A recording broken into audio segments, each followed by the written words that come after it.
আমতলায় অভিষেকের অফিসে আজও বুলডোজার অ্যাকশন প্রশাসনের। খালি করা হচ্ছে এই অফিসের এক একটা ফ্লোর। এই ফ্লোরগুলোতে যা যা জিনিসপত্র ছিল সেই সমস্ত জিনিসপত্র বের করা হচ্ছে। দেখতে পাচ্ছেন আপনারা, সেই ছবি দেখাচ্ছি।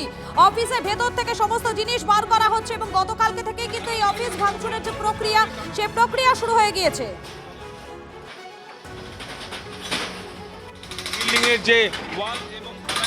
আপনারা দুটো ছবি দেখতে পাচ্ছেন এই মুহূর্তে। একদিকে আজকের ছবিটা দেখাচ্ছি, আজকে এই পার্টি অফিসের ভেতরে যা যা সামগ্রী রয়েছে সেই সমস্ত জিনিসপত্র সেগুলো বের করা হচ্ছে, সেই ছবি দেখাচ্ছি। আর অপরদিকে দেখুন, গতকাল থেকে কিন্তু বুলডোজার অ্যাকশন, সেই বুলডোজার অ্যাকশন শুরু হয়ে গিয়েছে, সেই ছবিও দেখতে পাচ্ছেন আপনারা। দুটো ছবি দেখাচ্ছি।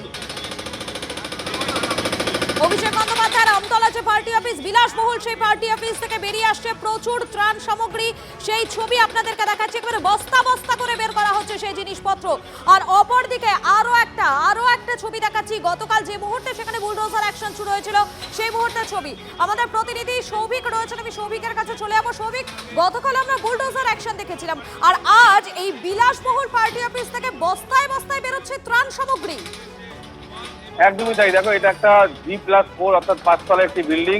এই বিল্ডিং এ 10টা ফ্ল্যাট রয়েছে এবং সেই ফ্ল্যাটের ভিতর থেকে প্রায় বিশাল বড় একটি ট্রাক, যে ট্রাকের মধ্যে বস্তায় বস্তায় প্রচুর পরিমাণে সামগ্রী, সেখানে বস্তা রয়েছে, ত্রাণ রয়েছে, বেশ কিছু নথিপত্র রয়েছে, জামা, গেঞ্জি, শাড়ি, যেগুলো সাধারণ মানুষকে দেওয়ার জন্য, সেইগুলো কিন্তু এই পার্টি অফিস থেকে বস্তায় বস্তায় বেরোচ্ছে এবং একটি ট্রাক পুরোপুরি ভর্তি হয়ে গেছে।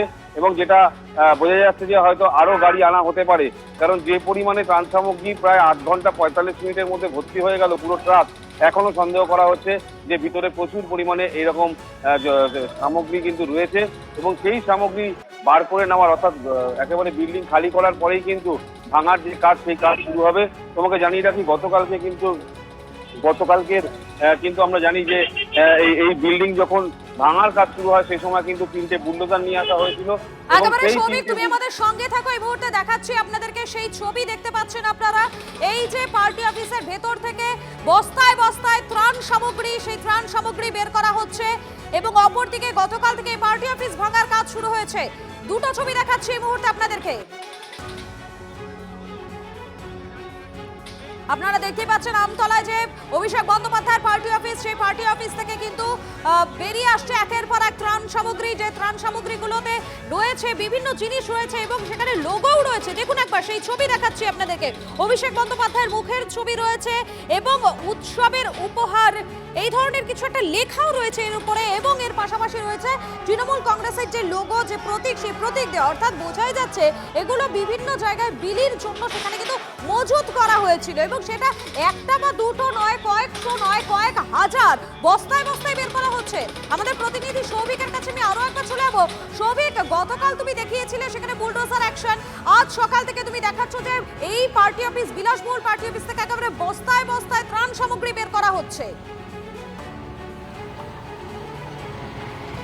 আমি তোমাকে প্রথমেই দেখাবো যে ট্রাকটা সামনে রয়েছে। তুমি দেখো, বিল্ডিংয়ের উপরে ট্রাক এবং সেই ট্রাক কিন্তু পুরোপুরিভাবে ভর্তি হয়ে গেছে। আমি একবার দীপঙ্করকে বলবো যে ট্রাকের একেবারে পিছন দিকটা দেখালে তুমি বুঝতে পারবে যে কী পরিমাণ ত্রাণ সামগ্রী এখানে রয়েছে। পুরোপুরি ভর্তি হয়ে গেছে এই ট্রাকটি। তুমি দেখতে পাচ্ছ প্রচুর পরিমাণে ধুতি, জামা কাপড় এবং ট্রাঙ্ক, যের মধ্যে প্রচুর পরিমাণে ফাইলপত্র রয়েছে, সেই ট্রাঙ্কগুলো কিন্তু বন্ধ করে নিয়ে যাওয়া হচ্ছে। একটা ট্রাক পুরোপুরি ভর্তি হয়ে গেছে। আরও ভিতরে বেশ কিছু সামগ্রী থাকতে পারে এমনটাই শোনা যাচ্ছে এবং সেক্ষেত্রে হয়তো আবার এই আরেকটি গাড়ি আসতে পারে। অর্থাৎ এই যে পার্টি অফিস, এই পার্টি অফিস মূল দক্ষিণ 24 পরগনা জেলা কার্যালয় তৃণমূলের একেবারে অভিষেক ব্যানার্জির দুর্গ, সেই অভিষেক ব্যানার্জির দুর্গ কিন্তু ফাঁকা করা হচ্ছে এবং এইগুলো ফাঁকা করবার পরেই সমস্ত তুমি দেখতে পাচ্ছ আসবাবপত্র বার করা হচ্ছে।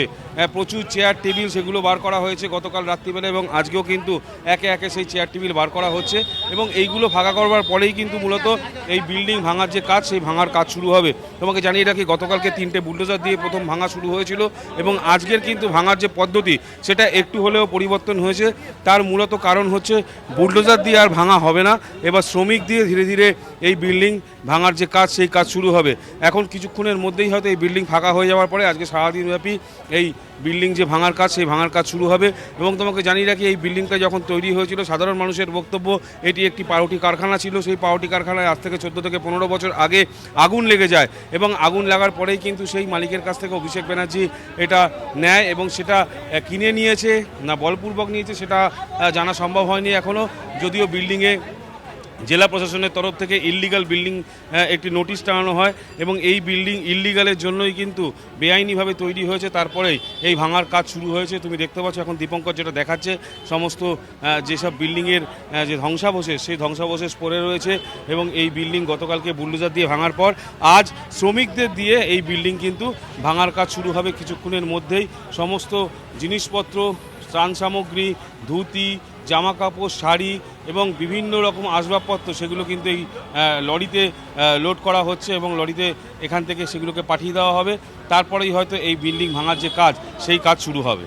একেবারে সেই ছবিটা আমরা দেখতে পাচ্ছি অভিষেক বন্দ্যোপাধ্যায়ের যে আমতলার পার্টি অফিস, সেখান থেকে একেবারে এক ট্রাক ভর্তি, একবার ছবিটা দেখুন, একটা ট্রাক ভর্তি হয়ে গিয়েছে এই সামগ্রীতে, যে সামগ্রী মজুদ ছিল এই পার্টি অফিসের ভেতর।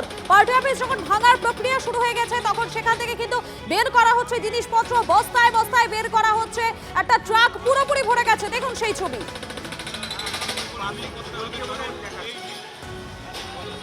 বুলডোজার কালচারও আমি সাপোর্ট করি না, কারণ একটা পার্টি অফিস মানে এতগুলো লোকের যোগাযোগের কেন্দ্র এবং সেটা যদি এই অবস্থায় ভাঙা সিস্টেম হয় বা আগুন লাগানোর সিস্টেম হয় তাহলে এই প্রতিশোধ নেওয়ার রাজনীতি তো কন্টিনিউ করবেই।